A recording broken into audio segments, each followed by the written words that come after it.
ओम नमः शिवाय। नमस्कार दोस्तों, स्वागत है आप सभी का हमारे चैनल भक्ति ज्ञान में। दोस्तों, आज मैं आपको शिव महापुराण की कथा का श्रवण करा रहा हूँ। आप सभी भक्तजन इस कथा को श्रद्धा पूर्वक मन लगाकर सुने। भगवान शिव आप सभी की मनोकामना पूर्ण करेंगे और आप सभी के कष्टों को हर लेंगे। बोलो शिव शंकर भगवान की जय। ब्रह्मा जी बोले, हे नारद, दिग्पति को वरदान देकर जब शिवजी अंतर ध्यान हो गए, तब उन्होंने मन में सोचा कि हमने दिग्पति को अपना मित्र बनाया है, सो अब किस प्रकार उसके यहाँ जाकर मनुष्य की भलाई के लिए कोई उपाय करें। हमने पहले भी यह विचार किया था कि अब हम कुबेर के मित्र होकर उसके पास निवास करेंगे। हमारा मुख्य स्वरूप तो पर ब्रह्म रूप है, इसलिए उस स्वरूप तथा इस स्वरूप में जो हम अब उसके यहाँ धारण करके जाएंगे, कोई अंतर नहीं होगा।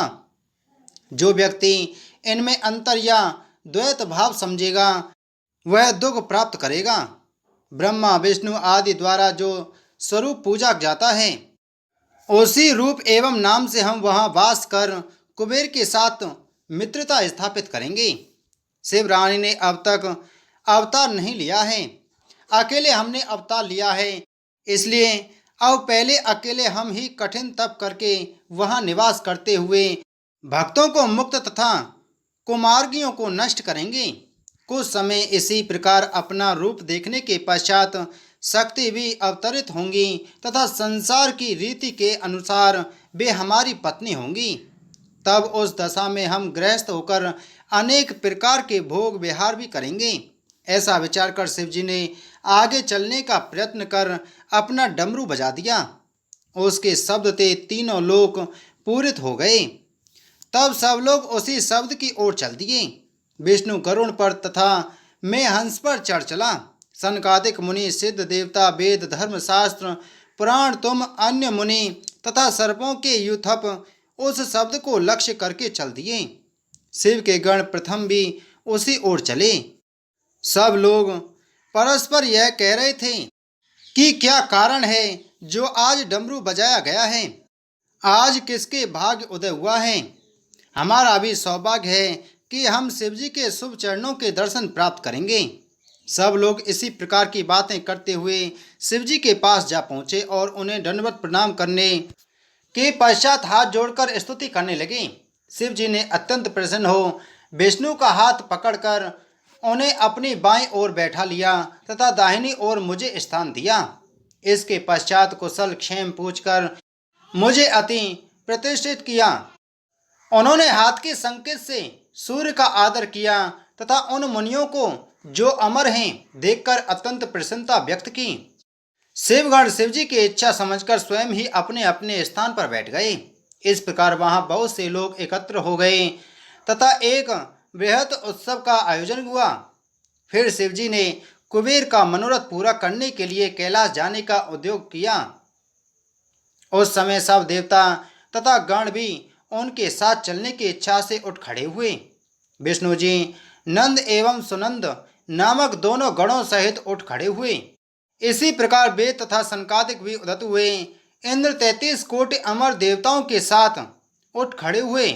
इस प्रकार उस स्थान पर 11 रुद्र अपने गणों सहित 12 सूर्य, 8 वसु, 13 विश्व देवा, 27 नक्षत्र, 12 भक्त, 64 अभासुर, 49 पवन तथा अनेक देवता उनके साथ हुए।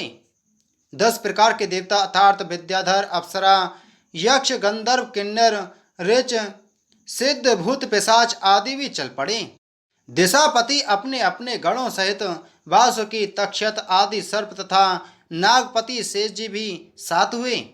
जगत जननी श्री गायत्री, गरुण पर्वत, सातों समुद्र, दोनों अयन अर्थात उत्तरायण और दक्षिणायन तथा संपूर्ण ऋतुएं, काल, यम, यक्ष, समस्त सरिताएं तथा बड़े नद और वनवासी, ये सब एक साथ उठ खड़े हुए तथा शिवजी के साथ चलने की तैयारी करने लगे। हे नारद, समस्त रुद्रगणों को चलने के लिए उधर देखकर शिवजी अत्यंत प्रसन्न हुए। उस समय चारों ओर से जय जयकार का शब्द होने लगा। तदुपरांत शिवजी अपने स्वरूप को प्रणाम एवं नमस्कार कर बैल पर सवार हो गए। उनके दाहिने तथा बाएं ओर में तथा विष्णु हंस एवं गरुड़ पर चढ़कर साथ साथ चले। इंद्र ऐरावत हाथी पर चढ़े थे तथा समस्त देवता एवं मुनि अपने अपने वाहनों पर बैठकर चल रहे थे। सबके हृदय में शिव जी की मूर्ति स्थिर थी।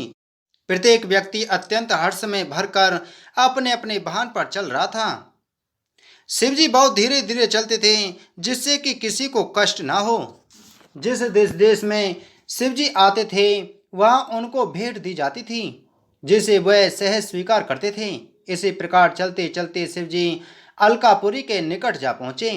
तब अलकापुरी के अधिपति शिव जी से विदा लेकर जेवनार की सामग्री का प्रबंध करने के लिए आगे चले गए। उन्होंने अपने घर पर पहुंचकर विधि पूर्वक जेवनार की सामग्री एकत्रित की। इसके पश्चात वे अपनी समस्त सेना सहित शिवजी की शुभ अगवानी को आगे आकर उनके चरणों पर गिर पड़े और प्रेम में मग्न हो गए। फिर भेंट देकर उन्होंने पूजन किया। वे प्रेमानंद में मग्न होकर सब कुछ भूल गए। उन्होंने शिव को प्रणाम कर विष्णु तथा मेरा भी आदर किया। शिव जी ने उन्हें हृदय से लगा लिया। फिर उन्हें अपने साथ लेकर आगे बढ़े। ब्रह्मा जी बोले, हे नारद, इस प्रकार शिव जी समस्त देवताओं सहित अलकापुरी में पहुंचे तथा निधिनाथ की विनती मानकर वहीं वास करने लगे। अलकापुरी के अधिपति निधिनाथ ने शिव जी की पूजा करके मेरा भी आदर सत्कार किया। यही बात हर व्यक्ति के लिए उचित है कि जो कोई अपने घर आवे उसका सत्कार करे तथा वेद शास्त्र को जानकर अच्छे कर्मों से संसार में प्रसिद्धि प्राप्त करें। फिर शिव जी ने सिंहासन पर विराजमान हो तुरंत ही विश्वकर्मा को कैलाश पर्वत को अत्यंत सुंदर बनाने का आदेश दिया। उन्होंने आज्ञा दी कि प्रत्येक गण तथा सुर मुनि लोगों के लिए भी सुंदर सुंदर मंदिरों की स्थापना की जाए। विश्वकर्मा शिव जी का यह आदेश सुनकर अत्यंत प्रसन्न हो कैलाश पर्वत पर मंदिरों के बनाने में प्रवृत्त हुए। उन्होंने एक बहुत सुंदर तथा विचित्र स्थल का निर्माण किया जो भिन्न भिन्न प्रकार की सामग्री तथा रत्नों से अलंकृत बहुमूल्य सर्वपत्रों से सजा हुआ था।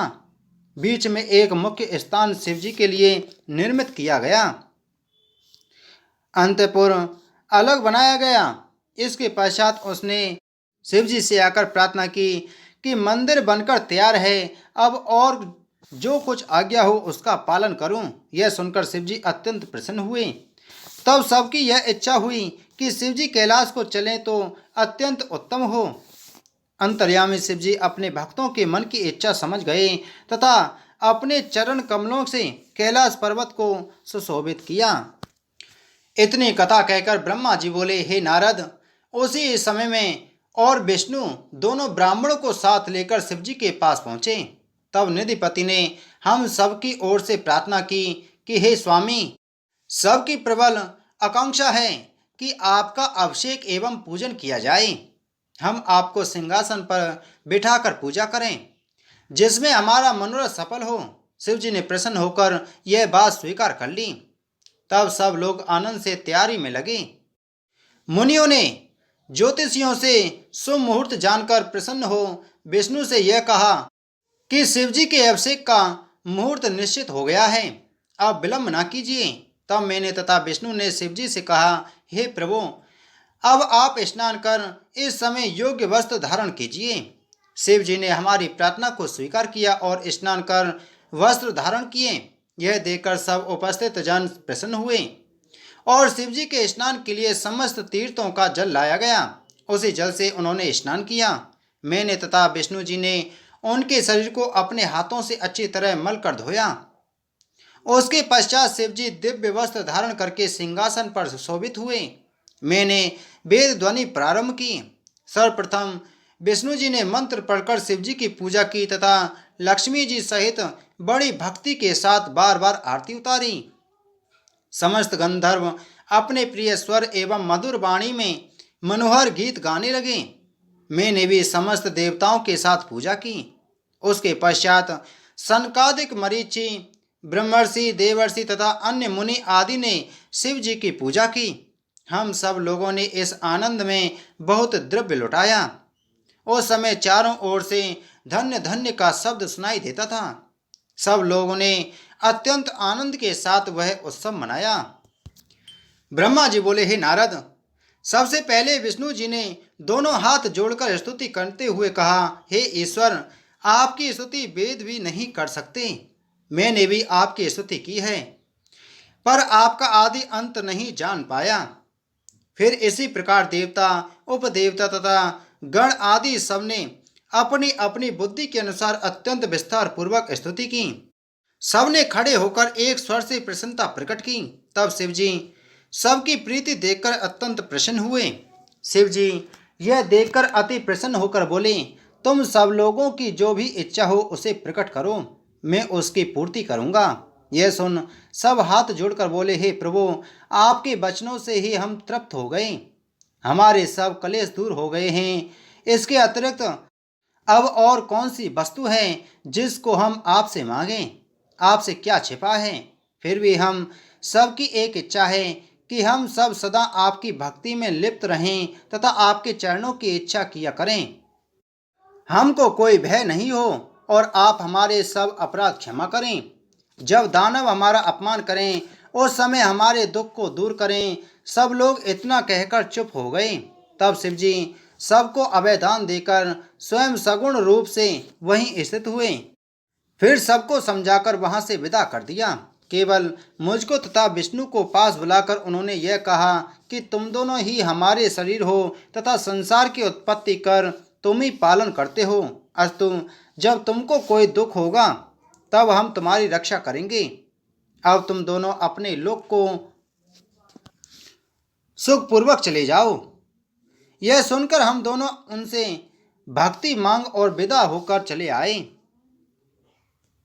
फिर शिवजी ने निधिपति का हाथ पकड़कर कहा, हे मित्र, तुम्हारी प्रीति जानकर हमने तुम्हारे निकट ही वास किया है। हमारी तुम्हारी मित्रता तीनों लोकों में प्रसिद्ध हो गई।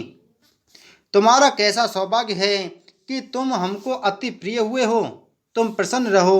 अस्तु, अब तुम भी अपने लोक को जाओ। निधिपति कुबेर शिवजी की ऐसी कृपा देकर प्रेम मग्न हो गए और उन्होंने यह निवेदन किया, हे प्रभु, मेरा मनोरथ पूर्ण हुआ। यह कहकर निधिपति बारंबार शिवजी को प्रणाम करके अति प्रसन्न हो अपने घर तक पहुँचे। इसके पश्चात शिवजी उसी कैलाश पर्वत पर आनंद पूर्वक वास करने लगे। वे कभी कभी इस लोक में आकर भ्रमण करते तथा कभी कभी अपने भक्तों के लिए कुछ लीलाएं रचा करते। फिर उमा ने अवतार लिया और वे दक्ष के घर उत्पन्न हुई। दक्ष ने उमा का विवाह शिवजी के साथ कर दिया। शिवजी उमा के साथ भक्तों के हित के लिए लीलाएं करने लगे। ब्रह्मा जी बोले, हे नारद, मैंने तुम्हें शिव अवतार तथा शिवजी के कैलाश जाने तक का वर्णन सुनाया। इसके अतिरिक्त और भी शिवजी की सहस्त्रों लीला हैं। यह लीला मैंने अपनी बुद्धि के अनुसार ही कही है।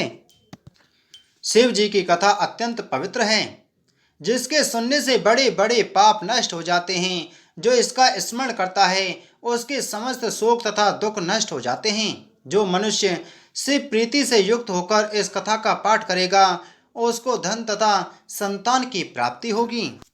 बोलो शिव शंकर भगवान की जय। बोलो शिव महापुराण की जय।